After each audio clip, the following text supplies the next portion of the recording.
এবং দেখুন অলিভার গার্বিক তাকে স্পিডে বিট করেছিলেন জায়গায়, ফাউলটা আসলে যিনি করলেন সেটা হামজা নিয়েছেন এবং সেই গোল করলেন।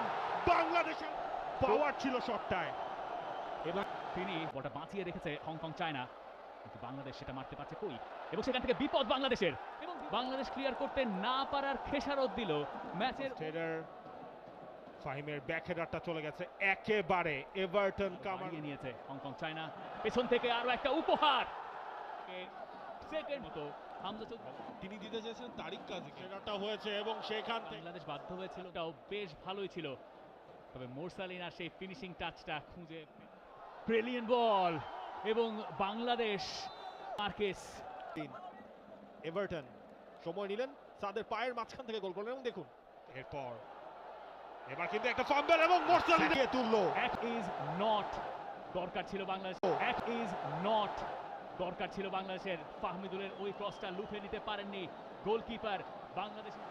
ফাহমিদুলের ক্রস, সেখান থেকে ওই ক্লিয়ারেন্সটা পাওয়া গেছে একজনকে, এবং সেখান থেকে বুলেট গতির শট ঠেকাতেই হতো। শট মোরসালিন, এবং সেখান থেকে বাংলাদেশ সমিত সোম মোরসালিনের একটা দারুণ কর্নার কিক, এবং দেখে কারো মনে হতে পারে এনজো মারেস্কা,